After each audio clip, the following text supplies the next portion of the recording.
Hello friends, आज हम topic discuss कर क्लास 10 से चैप्टर लिया हमने linear equation in two variables. तो कह सकते हैं लीनियर इक्वेशन टू वेरिएबल्स का सबसे टफेस्ट क्वेश्चन लिया है, ये सबसे ट्रिकी क्वेश्चन लिया है।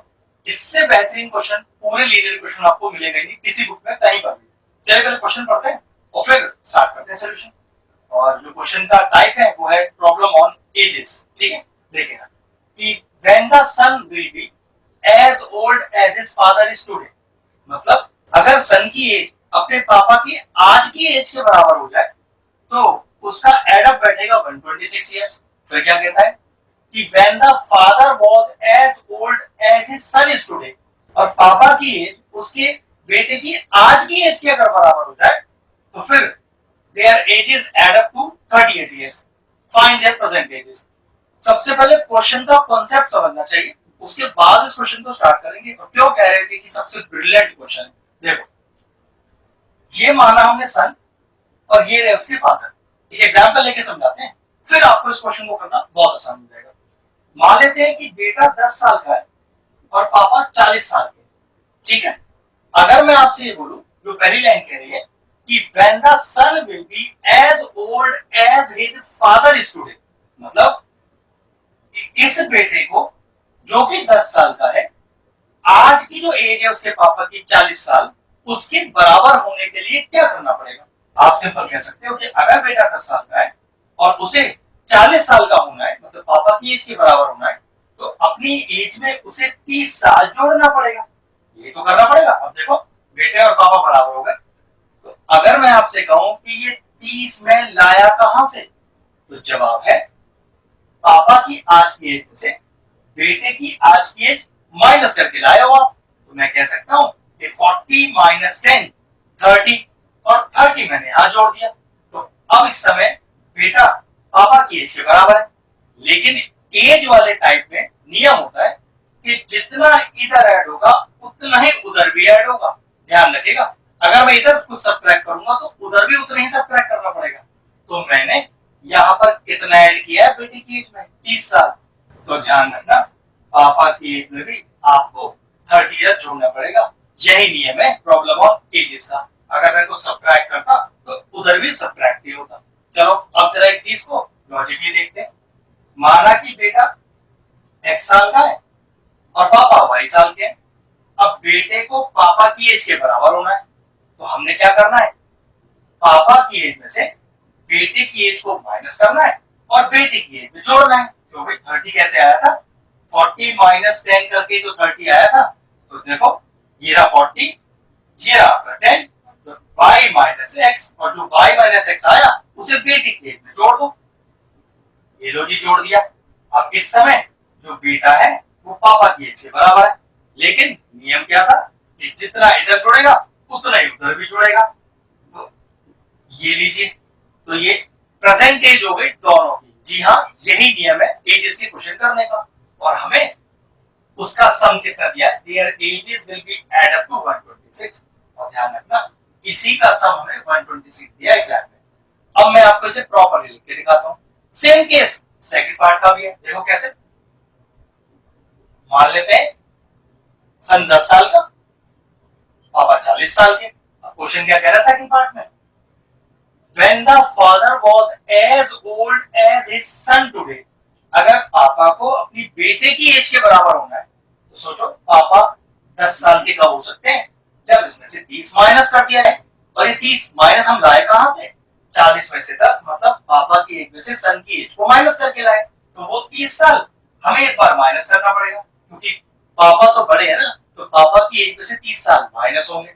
अब नियम यहाँ पर वही, अगर 30 यहाँ से माइनस हुआ है तो ध्यान रखना 30 यहां से भी माइनस होगा तभी बात बनेगा।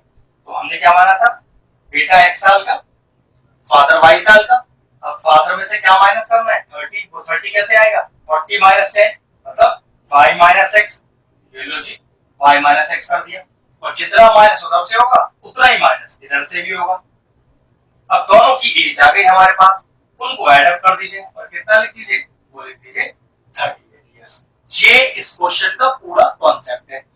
पहले बेटे को पापा की एज के बराबर कीजिए, उस बराबर करने के लिए क्या ऐड करना है उस पर ध्यान रखना है, और जितना ऐड करना है सन की एज में उतना ही ऐड करना है पापा की एज में। इस चीज का ध्यान रखना।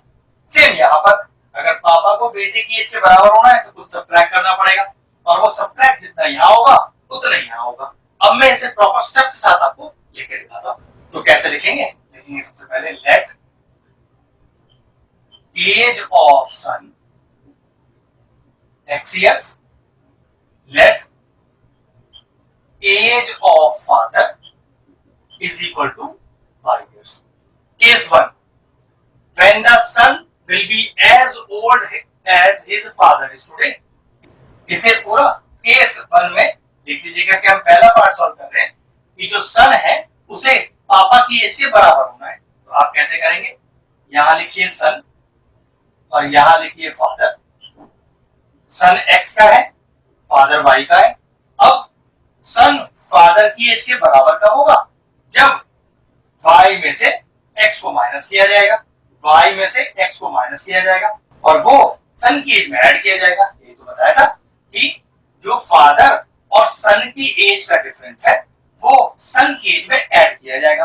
तो इस समय सन और फादर सेम बराबर है, लेकिन नियम क्या था कि जितना इधर ऐड होगा उतना ही इधर भी ऐड होगा।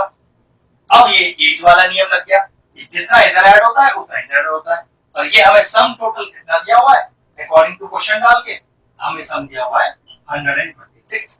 अब फाइनल इक्वेशन कैसे आएगी चेक करो। x से x चला गया तो y plus y minus x is equal to 126, और ये आ गया आपके पास माइनस का x प्लस का 3y इज इक्वल टू 126। ये है हमारी इक्वेशन नंबर 1, केस 1। अब आते हैं केस 2 पर। अब क्या है हमारा केस 2? केस 2 में हमें क्या लिखना है कि when the father was as old as his son is today, उसके लिए क्या होगा? बिल्कुल सेम नियम लगाते हैं। ये रहे सन, ये रहे फादर, दोनों की एज कितनी है? सन x है, फादर y है। अब क्या होना है? फादर को सन की एज के बराबर होना है। तो पक्की बात है, शुरू में बताया था कि फादर की और सन की एज का डिफरेंस फादर की एज में से माइनस किया जाएगा। तो y माइनस एक्स यहां से माइनस कर दीजिए। ये लीजिए मैंने माइनस कर दिया। और नियम क्या कहता है कि भाई जितना इधर माइनस होगा उतना इधर भी माइनस होगा। ये लो जी माइनस कर दिया। अब ये एज जो दोनों की आई है उसका सम हमें कितना दिया हुआ है? उसका सम हमें 38 दिया हुआ है। आगे से सॉल्व कर लेते हैं। x minus y plus x plus y minus y plus x is equal to 38। तो कैंसिल आउट हो रहा है? बिल्कुल हो रहा है। ये आ गया आपके पास 3x माइनस का y is equal to 38 and equation 2। अब एलिमिनेशन सब्स्टिट्यूशन जो आपको लगाना है लगाइए और x y का वैल्यू निकाल सकते हैं। चलिए निकाल के दिखाते हैं। मैं लगा रहा हूं एलिमिनेशन मेथड। उसके लिए मैं क्या करता हूं, ये y के कोएफिशिएंट सेव कर लेता हूं। यहां y का कोएफिशिएंट 3 है, यहां 1 है, तो मल्टीप्लाइंग इक्वेशन 2 बाय 3। ठीक है, तो इक्वेशन 2 को 3 से मल्टीप्लाई करिए। ये आ गया 9x, ये आ गया माइनस का 3y इज इक्वल टू 3 से मल्टीप्लाई करिए तो 3 8 24 और 2 3 3 9 10 11। ठीक है, 140 इसको ऐसे नीचे लिख दीजिए। तो माइनस का x प्लस का 3y इज इक्वल टू 126। क्योंकि ऑलरेडी y के कोएफिशिएंट के साइन अलग अलग है तो ये ऐड अप हो जाएंगे, ये कैंसिल आउट हो जाएगा। ये कितना आ गया? 8x इज इक्वल टू, जोड़िए 0 3 और 1 4 और 2, और ये कितना आ गया 240 अपॉन 8, 3 टाइम्स कैंसिल आउट हो जाएगा। ये हो गया आपका x is equal to 30 years. मतलब x हमारी एज किसकी थी? सन की। तो सन का एज कितना आ गया? सन का एज आ गया 30 इयर्स। इस x की वैल्यू 30 को फर्स्ट इक्वेशन पुट करते हैं, y निकाल लेते हैं। चलिए, तो माइनस का 30 प्लस का 3y इज इक्वल टू 126। तो 3y इज इक्वल टू 126 और प्लस 30 कितना आ गया? 3y इज इक्वल टू ये हो गया 6 5 और 1, तो y is equal to 156 by 3। तो 3 5 जा 15 3 2 6। तो पापा कितने साल के आ गए? पापा आ गए 52 इयर्स के। तो सन की एज हो गई प्रेजेंट 30 इयर्स और पापा की एज हो गई प्रेजेंट 52 इयर्स। शानदार क्वेश्चन था। कॉन्सेप्ट पर ध्यान रखना, जितना एक साइड ऐड होता है उधर भी उतना ही ऐड होगा, जितना सब्ट्रैक्ट होगा दूसरी साइड भी सब्ट्रैक्ट होगा। अगर इस कंसेप्ट को याद रखें तो फिर एक क्वेश्चन करना बहुत आसान है। और इस तरह के क्वेश्चनों का प्रैक्टिस चाहिए। अगर इस तरह के और इंटरेस्टिंग वीडियोस देखना चाहते हैं तो हर चैनल की प्लेलिस्ट में जाए, वहां लीनियर इक्वेशन टू वेरिएबल की सेपरेट प्लेलिस्ट बनी हुई है, वो प्लेलिस्ट में एंड स्क्रीन में भी डाल दूंगा और सारे इंपॉर्टेंट चैप्टर की प्लेलिस्ट के साथ, जाके उन्हें भी चेक कर लीजिएगा। ये एक बेहतरीन सा क्वेश्चन फिनिश हो गया। वीडियो फिनिश करते हैं।